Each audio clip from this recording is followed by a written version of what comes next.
오늘은 우선순위를 회복하는 인생이라는 제목으로 함께 말씀을 나누도록 하겠습니다. 여러분들 2002년은 대한민국 국민들에게는 굉장히 잊을 수 없는 해입니다. 2002년을요 네이버 검색창에 딱 치면 연관 검색어가 쫘르륵 뜹니다. 근데 그 연관 검색어 중에 뭐가 제일 먼저 뜰까요? 월드컵이 제일 먼저 뜹니다. 제가 구글에다가 구글 검색창을 열고 한번 쳐봤습니다. 2002년 하고 제가 스페이스바를 한번 누르니 그 외에 연관 검색어가 또 좌르륵 뜨는데 맨 위에 올라가 있는 것이 역시 월드컵이었습니다. 대한민국 국민들에게는 잊을 수 없는 시간이었죠. 벌써 18년이 지났습니다. 2002년에 태어난 저희 둘째가 벌써 18년이 된 거예요. 그러니까 지금 그렇게 징그럽게 큰 애가 그렇게 시간이 많이 지났다는 거예요. 실은 2002년도 월드컵 하면 얼마 되지 않은 것 같아요. 그런데 시간이 벌써 이렇게 18년이 지났습니다. 당시에 히딩크 감독이요 희동구라는 이름으로 명예 서울 시민증을 받고 국민의 영웅으로 굉장히 추앙받던 그런 사건이었습니다. 자, 그런데 이런 월드컵 대표팀이요 원래 초반부터 기세등등했던 건 아니에요. 처음에 본선에 올라가기 전에요 평가전을 치르는데 유럽의 강호들하고 붙습니다. 그런데 평가전 전적이 어떠냐면 5대 0을 계속 당하는 거예요. 그러니까 5대 0으로 이기는 것이 아니라 5대 0으로 자꾸 집니다. 그러니까 이딴 패배에 많은 국내외 전문가들이 이제 그 패배의 원인들에 대해서 이렇게 조망을 합니다. 이래요. 한국은 테크닉이 부족할 뿐 투지와 체력은 있다. 이렇게 내외신 기자들이 이렇게 전망을 합니다. 원인 분석을 한 거예요. 패배에 대한 원인 분석을. 그러나 히딩크 감독의 원인 분석은 전혀 달랐습니다. 이래요. 어느 정도의 실력과 테크닉은 있지만 체력이 없다라는 거예요. 어느 정도의 실력과 테크닉은 있는 거예요. 뭐 실력이 많다는 건 아니고 어느 정도의 실력과 테크닉은 있지만 뭐가 없다? 체력은 없다. 근데 국내외 내신 기자들 뭐라고 그랬냐면 테크닉이 조금 부족할 뿐이지 체력은 있다라고요. 전혀 상반된 원인 분석을 내놓은 겁니다. 자, 히딩크는요 자신의 분석에 근거하여 고강도 인터벌 트레이닝을 실시합니다. 체력 훈련에 굉장히 집중해요. 초반에요 국내외 기자들이요 엄청난 견제를 받았습니다. 그리고 굉장히 우려 섞인 기사들이 마구 쏟아졌어요. 지금 때가 어느 때인데 체력 훈련하고 있느냐고 굉장히 비판 섞인 기사들이 많이 나왔다고요. 그런데 사실 결과를 보고 나니 히딩크의 분석이 정확했던 거예요. 여러분들 저는 포르투갈하고의 경기를 잊지를 못해요. 왜냐하면 포르투갈 경기가요 마지막 16강으로 올라가냐 마냐의 중요한 싸움이었습니다. 근데 그때 피구라는 전 세계 유명한 공격수가 있었거든요. 근데 이 피구를 누가 막냐면 송종국이라는 이 미드필더의 수비수가 막습니다. 근데 체력이 얼마나 왕성한지 피구가 돌파를 못하는 거예요. 혹시 돌파를 하려고 하면 그 옆에서 압박 수비로요 다른 수비수들이 언제 나타나는지 모르게 압박 수비로 모든 공들을 차단합니다. 포르투갈에게 우리가 굉장히 통쾌하게 이겼죠. 그래서 우리는 16강에 올라갑니다. 결국 16강뿐만 아니라 월드컵 팀의 성적을 여러분들 다 아실 거예요. 4강이라는 정말 우리가 언제 다시 한번 이렇게 기록할지 모르는 중요한 입상을 하게 됩니다. 여러분들 결국 히딩크의 원인 분석이 옳았음이 증명된 거예요. 체력이 없다라는 거예요. 이 사람들은 체력이 있다고 그러고. 자, 드러난 문제점이 있습니다. 그리고 갈등이 있어요. 근데요 그 원인 분석은 매우 중요합니다. 여러분들 갈등 없는 공동체는 사실 없습니다. 갈등 없는 가정은 없어요.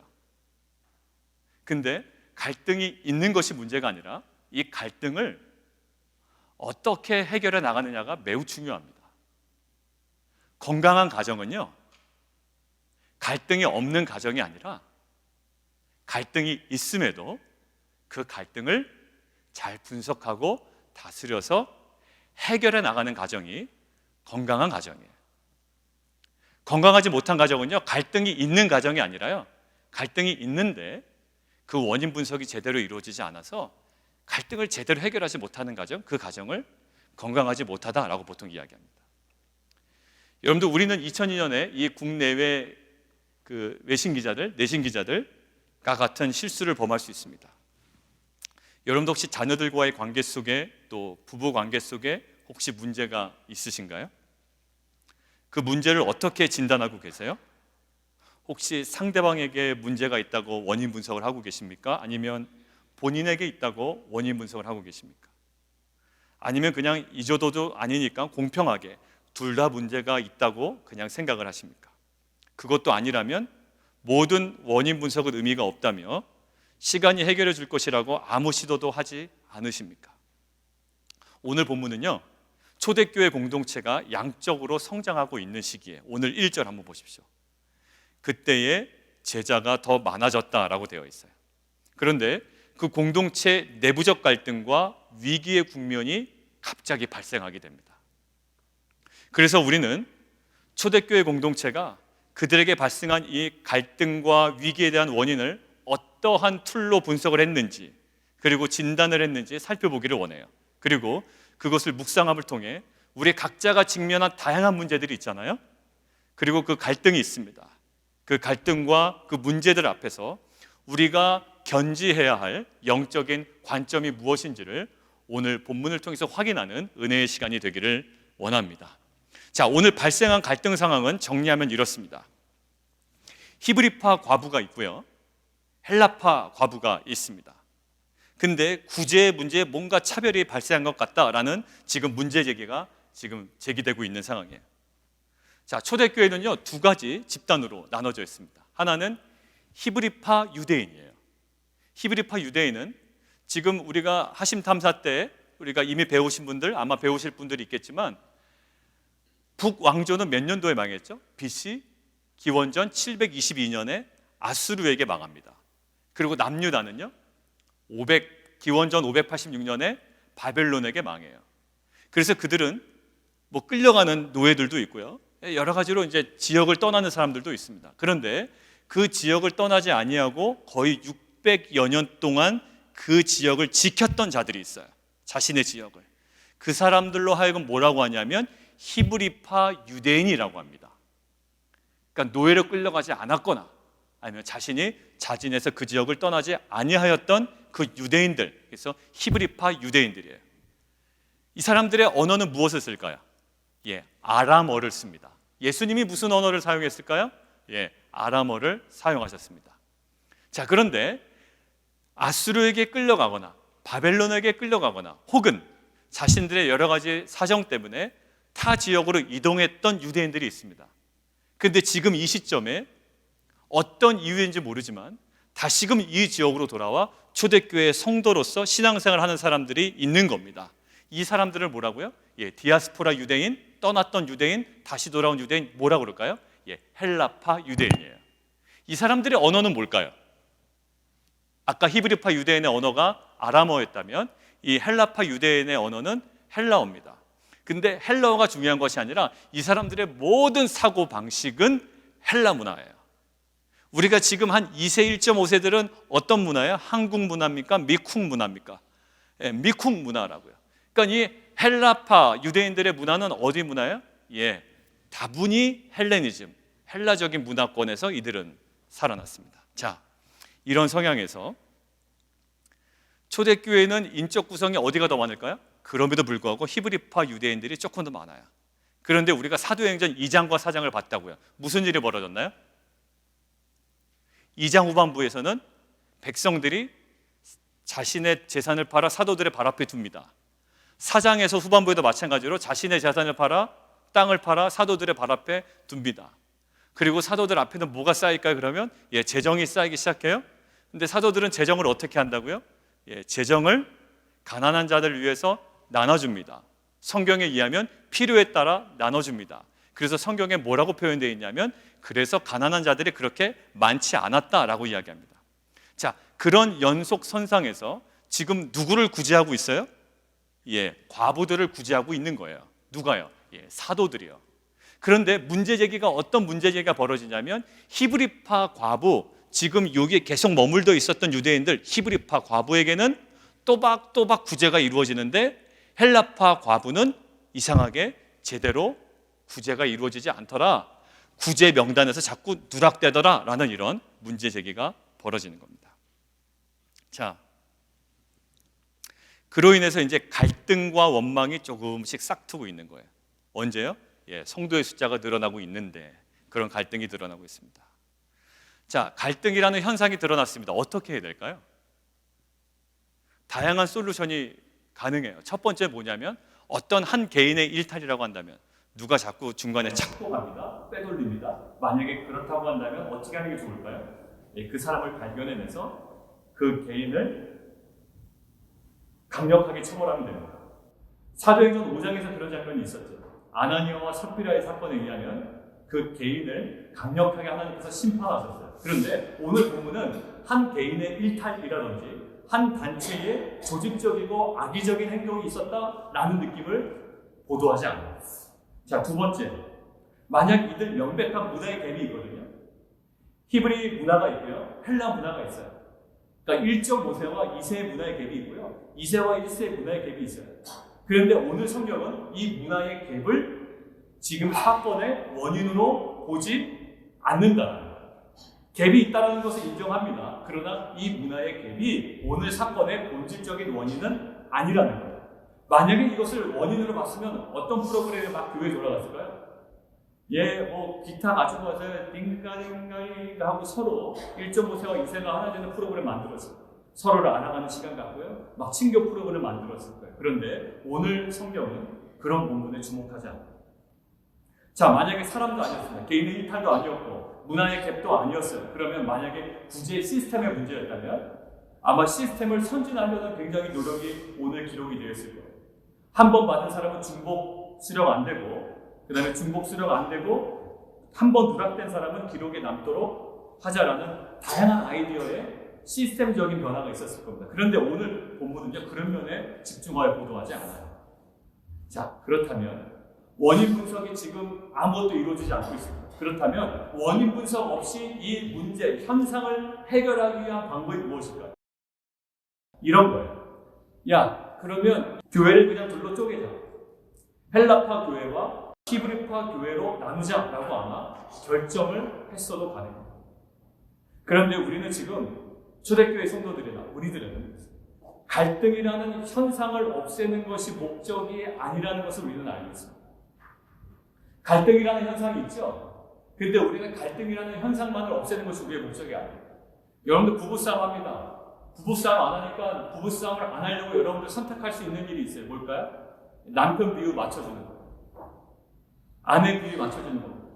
뭐에 대한 분석 없이, 원인 분석 하나도 없이, 남편하고 싸우기 싫어. 그러니까 싸우지는 말자.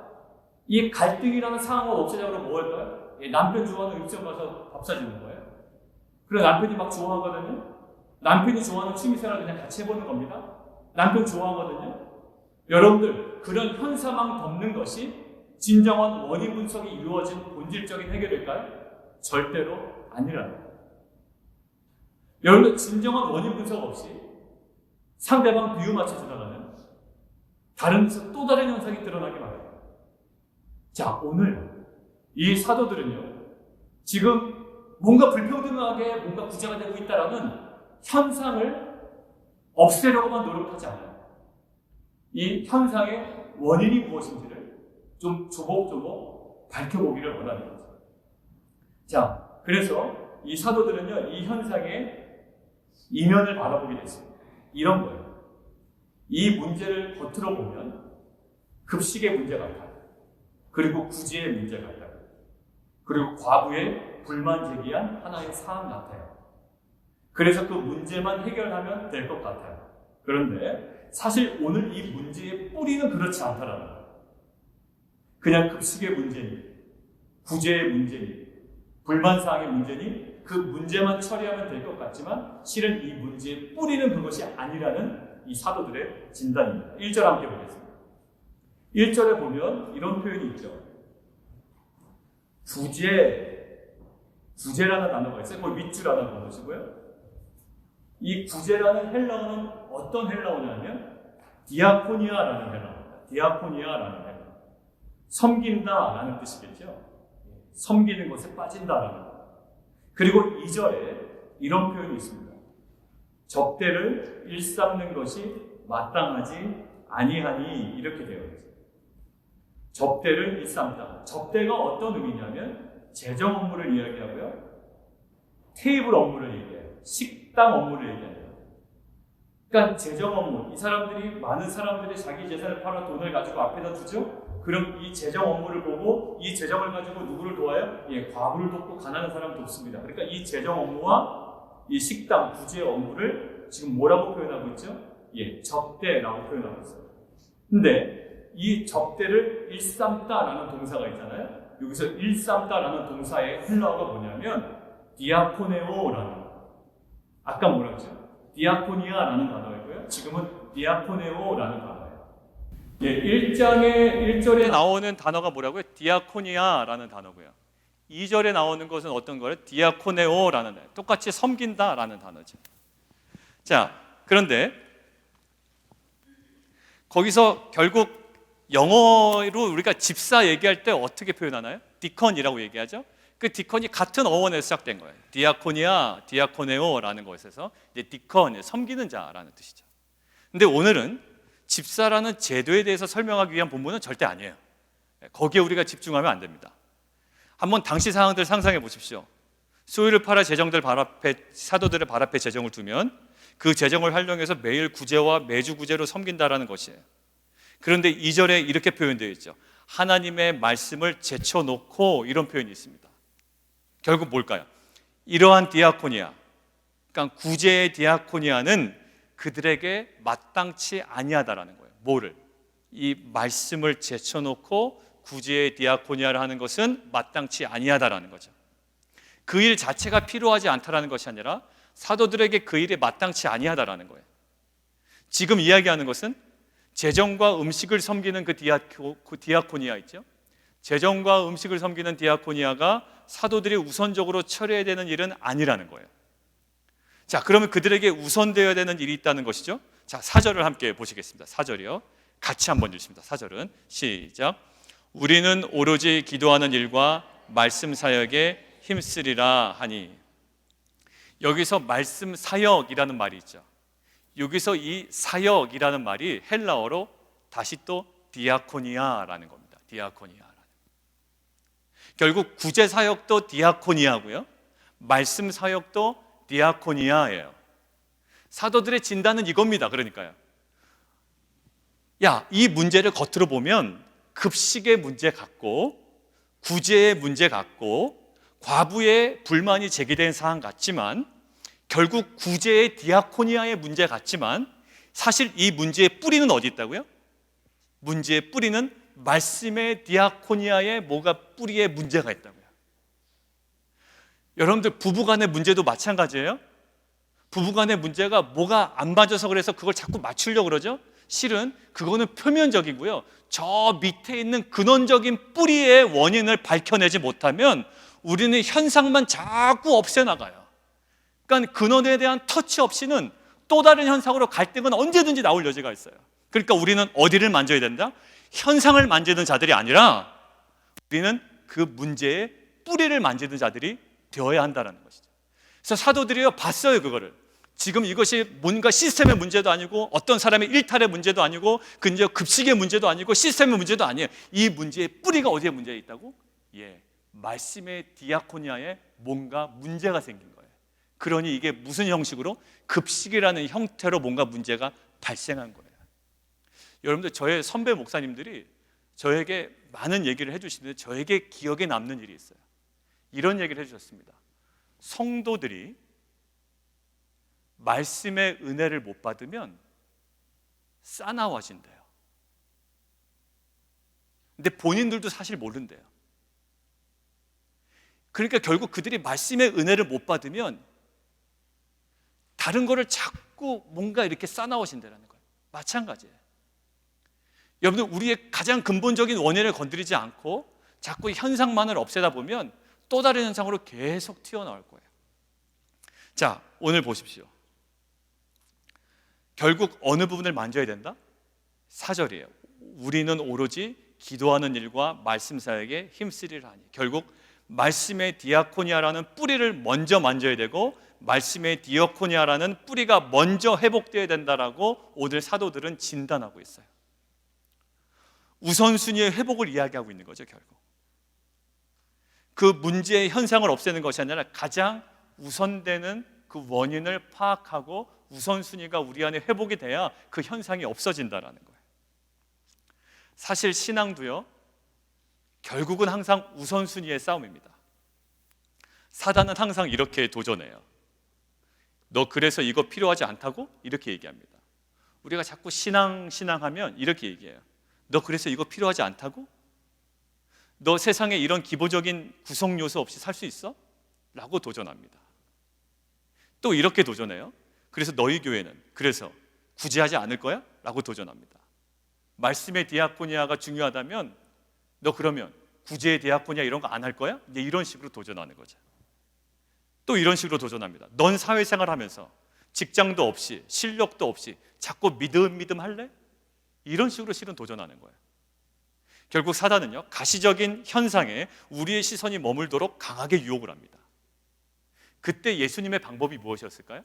예수님이 사단에게 시험당할 때, 유혹받을 때 예수님의 방법은 이렇게 대응하십니다. 사람은 떡도 필요해. 반드시 필요해. 인정하시죠? 그런데 신앙은 우선순위의 싸움이야 라고 얘기하십니다. 뭐라고 얘기하실까요? 사람이 떡으로만 사는 것이 아니요, 하나님의 입으로 나오는 모든 말씀으로 사는 것이다 라고 이야기합니다. 떡 가지고 살아야 돼, 맞아. 그런데 나는 떡이 필요치 않다라는 것을 이야기하는 것이 아니라 신앙은 무엇의 싸움이다? 우선순위의 싸움이다라는 거예요. 말씀에 대한 회복 없이, 하나님의 말씀에 대한 회복 없이 아무리 떡이 주어준들 너에게는 근본적인 인생의 해결이 안 될 거라는 거예요. 떡 필요해. 직장도 필요해. 기본적인 사회생활 필요해. 그러나 그것이 우선될 수는 없어 라는 예수님의 도전이에요.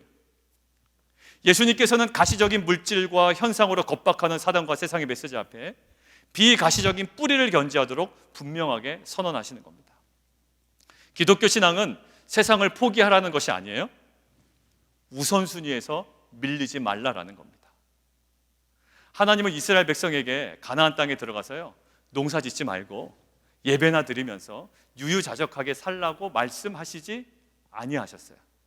야, 기독교 신앙은 그런 게 아니야. 예배만 잘 드리면 돼. 농사도 짓지 마. 예배 드리고 그냥 내가 주는 거나 받아 먹고 살아. 이렇게 말씀하신 적이 없어요.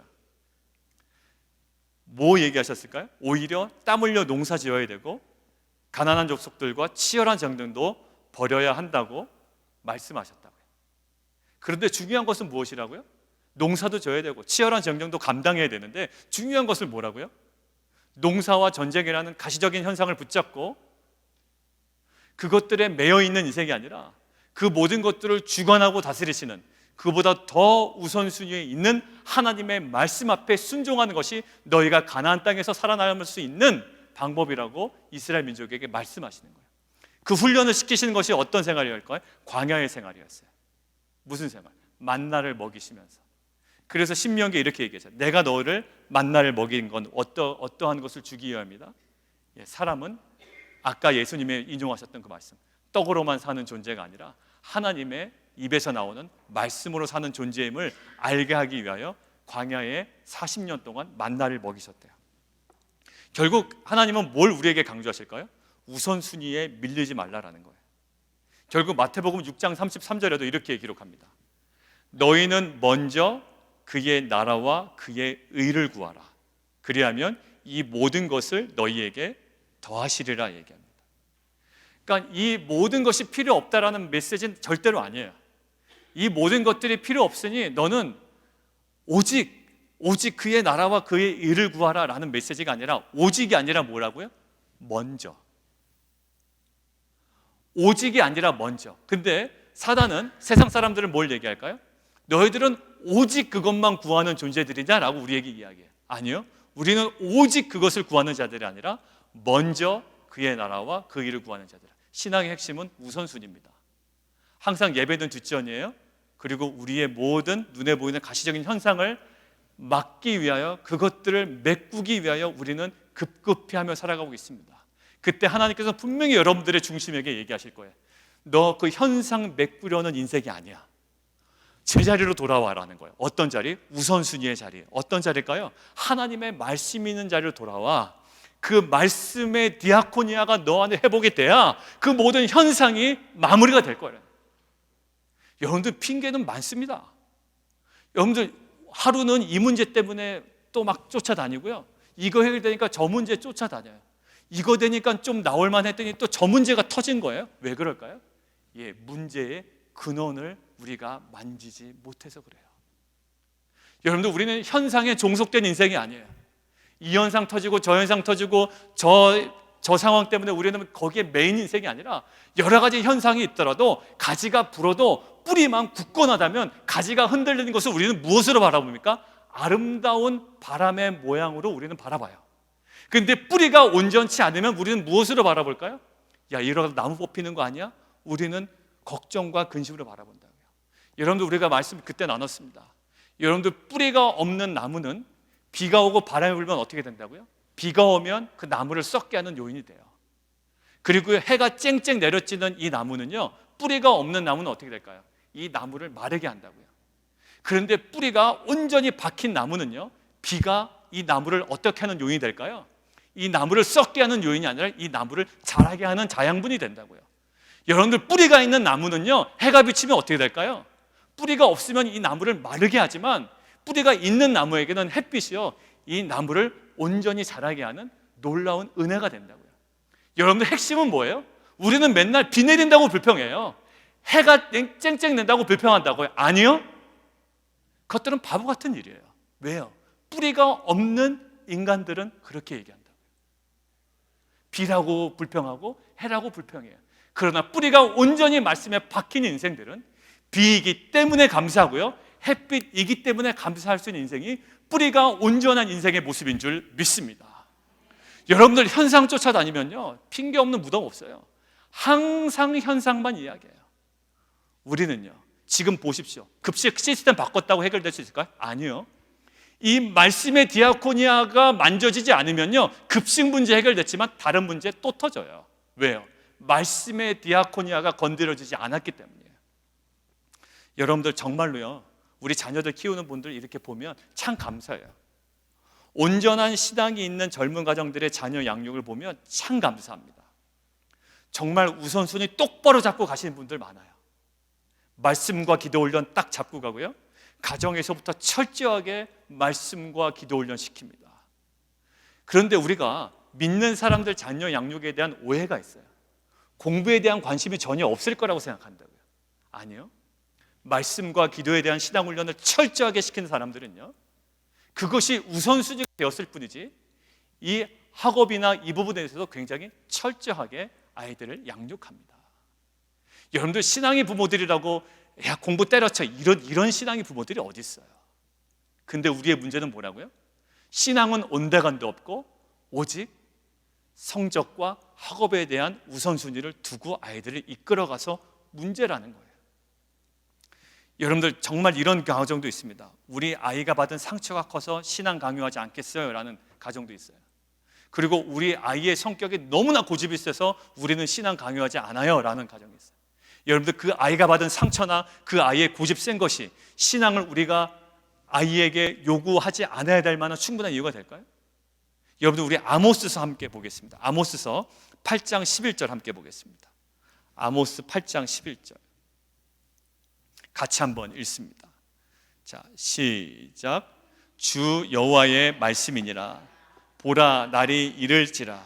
내가 기근을 땅에 보내리니 양식이 없어 주림이 아니며 물이 없어 가람이 아니요 여호와의 말씀을 듣지 못한 기갈이라. 예, 뭘까요? 사람들은요, 주림과 가람의 원인을 무엇으로만 바라보고 있어요? 양식과 물의 부족으로만 여겨요. 예, 그렇게 바라봅니다. 주림과 가람의 원인을 양식과 물의 부족으로만 여긴다고요. 그것 때문에 전전긍긍해요. 그래서 좀 돈 생기면 거기에 막 들러붙게 되고요. 영향력 있는 사람 근처에서 놀려고 그러고, 그게 그렇게 전전긍긍해서 사는 사람이에요. 근데 사실 기근의 원인이 뭐라고요? 말씀을 듣지 못한 것이 기갈의 원인이라는 거예요. 사랑하는 성도 여러분들, 우리들의 삶에도요, 우선순위가 온전하게 분명하게 회복되어야 됩니다. 오늘 사도행전 본문에서도요, 현상을 처리하는데 급급해하지 않고 원인을 정확하게 진단합니다. 어떤 원인이요? 말씀을 제쳐두고 접대라는 디아코니아의 우선순위를 두었던 것을 문제의 핵심으로 바라본다고요. 그리고 말씀의 디아코니아를 회복함으로 그러한 현상뿐만 아니라 문제의 근원까지 해결하게 돼요. 오늘 7절 함께 보겠습니다. 오늘 7절이요, 같이 한번 보시죠. 시작. 하나님의 말씀이 점점 왕성하여 예루살렘에 있는 제자의 수가 더 심히 많아지고 허다한 제사장의 무리도 이 도에 복종하니라. 예, 결국 어떤 걸까요? 말씀의 디아코니아가 회복이 되니 점점 말씀이 왕성하여 예루살렘의 제자의 수가 심히 늘어날 뿐만 아니라 초대교회 성도들에게 적대적이었던 제사장의 무리도 복음을 영접하는 역사가 일어나게 되었다는 거죠. 사실 구제에 대한 문제 제기는 있었죠. 헬라파 과부가 자꾸 명단에서 누락되다라는 문제 제기는 있었는데, 여러분들 오늘 본문 자세히 보십시오. 그 구제에 대한 문제가 잘 해결되었다라는 구체적인 진술은 없어요. 이제 헬라파 과부가 구제에 잘 참여하게 되었다, 그들이 만족하게 되었다, 그런 구체적인 진술은 없습니다. 그런데 말씀이 점점 왕성해졌다라는 그 진술 앞에 우리가 문제의 핵심과 뿌리인 말씀의 디아코니아가 해결되니 구제의 디아코니아가 해결되었을 것이라고 생각하는 것은 우리에게 무리가 아니라고요. 말씀이 점점 왕성하여 사람들의 숫자도 늘어나고 그렇게 적대적이던 제사장들도 이 도에 순종하고 영접하는 역사가 일어난 것을 보니 자연스럽게 구제의 디아코니아는 해결되었을 것이다 라고 생각하는 것 전혀 무리가 없어요. 자, 성도님들 가정에 자녀들의 문제, 배우자와의 관계 문제, 또 재정의 문제, 그 외에 불편한 여러 가지 문제가 있으실 거예요. 그러나 그 문제와 그 현상에 집중하기보다 그 가정 공동체가, 그리고 우리가 함께 회복해야 되는 우선순위가 있습니다. 그게 뭘까요? 말씀의 디아코니아예요. 대부분의 경우에는 말씀의 디아코니아가 회복이 되면 그 말씀이 능력이 되어 그 비본질 영역에서 회복이 일어난 것들을 경험할 줄 믿습니다. 여러분들, 제가 그 성경 공부할 때 그 예를 들던 그 나무엔이라는 그 사역자가 있어요. 여러분들 나중에 유튜브에 가셔서 나무엔이라는 검색어를 치시고 이렇게 엔터를 누르시면 그 나무엔에 대한 그 뭐 찬양의 그 동영상들이 엄청 많을 거예요. 뭐 예전하고는 또 비교될 수 없을 만큼 많이 나왔습니다. 그가 발표한 앨범도 있고요, 여러 가지가 있어요. 그는 유명한 크리스찬 음악 사역자입니다. 근데 말씀드렸듯이 제가 그 10여 년 전에 한국의 온누리 교회에서 사역할 때, 그 온누리 교회 제가 영화부 사역할 때 영화부 그 엄마 아빠였죠. 그 재민이라는 영화부 아이가 있었는데 그 재민이라는 그 영화부 아이의 엄마 아빠였습니다. 실은 이분은 노래를 굉장히 잘하시는 분이에요. 그래서 그 일반 가요계에서도 연줄만 잘 닿으면 또 그들의 논리와 그들의 어떤 그 방식이 있잖아요. 그 방식에 순응했더라면 실은 충분히 뜰 수 있는 분이었어요. 그러나 그런 시스템에 자기가 이렇게 순응하고 싶진 않은 거예요. 그러니까 한마디로 곤조가 있는 거죠. 그래서 실은 어렵게 음악 생활을 하시던 분이었습니다. 근데 이분의 영성이나 이런 찬양이 너무 듣기 좋으니까 많은 교회 목사님들이나 단체들이나 크리스찬 리더들이 많은 제안을 한 거예요. 그런데 거기서 상처를 많이 받았습니다. 굉장히 호의적인 여러 가지 조건들을 베풀다가 그냥 또 아무 일 없었다는 듯이 그냥 떠나버리는 이런 것들 때문에 교회에 대한 상처가 많았던 분이에요. 그런데 이분이 이제 그런 상태에서 교회를 와서 이분이 집중하셨던 것이 있습니다. 그러니까 제가 영어부 사역을 하면서 하반기 때 그분들에게 말씀을 드린 것이 있어요. 굉장히 어렵게 사신 분들이 많았고요, 여러 가지 현실적 문제 때문에 굉장히 힘들어하신 분들이 많았습니다. 그래서 그분들에게 말씀드린 것이 이거예요. 여러분들 상황이 어렵습니다. 뭐 가정적인 불화도 있고요, 또 자녀의 아픔도 있고요, 뭐 경제적인 여러 가지 문제도 있어요. 그렇지만 여러분들 삶의 진정한 변화를 원하십니까? 근데 여러분들의 삶의 변화는 여러분들의 개인의 능력으로 절대 경험할 수가 없습니다. 여러분들의 가정에 하나님의 말씀이 온전히 차곡차곡 쌓여져야 그 말씀이 능력이 되어 여러분들의 가정과 여러분들의 삶을 변화시키는 정말로 능력과 변화를 경험할 수 있을 줄 믿습니다. 그래서 그분들에게 독려한 것이 하반기 때 신약 성경을 통독하자라고 그랬어요. 근데 그 재민이 엄마가요, 끝까지 신약 성경을 통독해가며 또 여성 사역, 또 거기도 이제 여성 수요 집회가 있었거든요. 수요 집회 참석하며 계속 큐티와 말씀 가운데 머무시더라고요. 이 나무엔 이 집사님도 실은 이 말씀에 계속 머물러 계셨어요. 자, 그런데 저희는 이제 미국으로 오게 됐고요, 이분들은 이제 한국에 남게 됐습니다. 이분들이 굉장히 어렵게 살았다는 것은 제가 여러 번 간증을 통해서 말씀드렸어요. 아파트 호스는 하는데 갈라서 쓰는 어떤 그런 정말로 알지도 못하는, 그런 게 있는지도 몰랐던, 그렇게 어렵게 살았던 가정이에요. 자, 근데 이분의 직업이 뭐였냐면 미사리라고 아마 아실 겁니다. 미사리의 조정경기장 건너편에 그 음악 카페촌이 있습니다. 근데 거기서 기타를 치며 노래를 부르면서 이제 보수를 받고 생활하시던 분이에요. 근데 하나님 말씀에 이분이 더 깊이 들어가다 보니까 하나님께서 이분에게 말씀을 통하여 말씀하시는 거예요. 뭐라고 그랬을까요? 그거 내려놓으라는 겁니다. 여러분들 가정의 그 경제적인 활동을 위해서 미사리에 가서 통기타 치면서 노래 부르는 게 뭐가 잘못됐어요? 근데 하나님께서 이 말씀을 통하여 그분에게 그것들을 내려놓으라고 하시는 거예요. 여러분들 이건 놓으면 할 거 없습니다. 수입이 끊기는 거예요. 그러면서 마음의 결정을 내리고 그분이 그 직업을 내려놓습니다. 그러고 나서 저에게 연락이 왔어요. 이제 저희가 미국 온 지 얼마 안 됐을 때, 전도사님, 그때 이제 전도사일 때, 전도사님, 제가 이러이러한 하나님의 말씀이 있는데 그동안에 순종하지 못하다가 제가 이 말씀에 순종하여 이 직업을 내려놓습니다. 이제 먹고 살 일은 실은 현실적으로 막막합니다. 기도해 주세요라고 하는 거예요. 근데 그 이후에 이분이 온누리교회 7시에 드리는 열린 예배라고요, 이제 오픈된 예배에 그 찬양 한 부분을 맡아 팀을 맡게 됩니다. 그리고 시간은 흘러 지금 여러분들이 나중에 가셔서 이제 유튜브에 가서 검색해 보시면 알겠지만 지금은 많은 해외에 다니면서 사역을 하고요, 선교지에 가서도 그 선교지를 섬기고 있는, 그리고 많은 목사님들이 함께 사역하고 싶어하는 정말 매력적인 음악 크리스찬 사역자가 됐어요. 선교사님이라고도 불리기도 하고, 뭐 사역자라고 불리기도 하고, 전도사님이라고 불리기도 하고, 뭐 다양한 명칭으로 불리는 사역자가 됐습니다. 여러분, 미사리에서 그 음악 카페촌에서 그 노래를 부르면서 겨우 이 끼니 걱정을 했던 이분에게 뭐가 역사했나요? 말씀이 역사해서, 말씀의 디아코니아가 역사하니 어떻게 됐습니까? 결국 그들의 모든 현실적인 문제와 현상들을 다스릴 만한, 그것들을 다 잠잠시킬 만한 하나님의 능력과 역사가 말씀을 통해서 일어났다는 거예요. 여러분들 삶 가운데 문제가 많죠. 하나님 믿고 의지하는 것은 세상에 실력 없는 자나 선택하는 구질구질한 것이라고 생각하는 자들이 많습니다. 그래서 본인의 성향대로 마음대로 결정해요. 직장도 마음대로, 그런 건 아니라는 거죠. 세상은 그렇게 사는 것이 아니래요. 그런데요, 이 나무엔 사역자처럼 가정에 차곡차곡 쌓인 말씀이 가정의 다양한 문제들을 해결하는 능력으로 쓰임받을 줄 믿습니다. 여러분들, 우리 안에는 너무나도 많은 현상들이 있어요.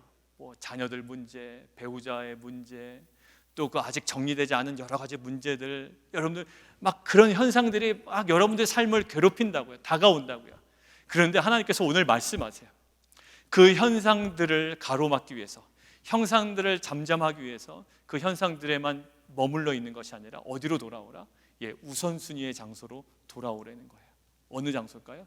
말씀의 코이노니아의 장소예요. 하나님의 말씀의 장소로 들어와야, 그 말씀이 만져져야 그 모든 현상들이 제대로 다스려지기 시작합니다. 남편이 이거 해줘야 좋아할 것 같아. 그래서 남편 좋아하는 거 다 해주는 거예요. 아내가 해주면 좋아할 것 같아요. 엊그저께가 저기였죠? 그 발렌타인데이였죠. 그러니까 아내 비유 맞추려고 또 아내 비유 맞추는 행동들을 다 합니다. 자녀들을 또 위해서 또 맞춰주는 행동을 해요. 여러분들 그 현상을 그거를 막으려고 애쓰기보다 우리가 더 어디로 먼저 들어가야 될까요? 하나님께서 우리에게 바라보게 하시는 그 말씀의 자리로 들어가야 돼요. 그 모든 여러분들이 감당하지 못한 현상은 실은 어디로부터 나왔어요? 말씀의 디아코니아가 무너지는 것으로부터 그 모든 현상은 실은 초래되었을 가능성이 많습니다. 사랑하는 성도 여러분, 말씀이 우선순위에 두지 않았던 우리의 삶을 돌아보며 자녀와의 관계, 또 배우자와의 관계, 직장과 사업의 여러 가지 일들, 또 일어나는 그 현상에 일희일비하며 살았던 우리의 삶을 다시금 돌아보며 드러난 현상보다 더 중요한 말씀의 세계에 우리가 더 깊이 들어가는 은혜가 있기를 원합니다. 오늘 사도행전의 사도들은 구제의 디아코니아의 문제를, 과부의 불만제기 사항을 단순히 급식 문제가 아니라 시스템의 문제가 아니라 말씀의 디아코니아의 문제로 견지하고 그 부분의 회복을 위해서 노력합니다. 우리가 말씀 제쳐둔 거 미안하다, 이제 다시금 기도와 말씀의 자리로 돌아가겠다라고 온전히 돌아갔을 때 말씀의 디아코니아가 회복이 되니 그 모든 현상들은 잠잠해지고 다스려졌습니다. 사랑하는 성도 여러분, 우리는 현상에 종속된 자들이 되지 않기를 원합니다. 그래서 우선순위에 밀려있는 말씀의 세계로 더 깊이 들어가고 온전히 들어가는 귀한 공동체와 우리 귀한 성도님 되시기를 원합니다. 우리 시간 함께 찬양할까요? 다 함께 일어나시도록 하겠습니다.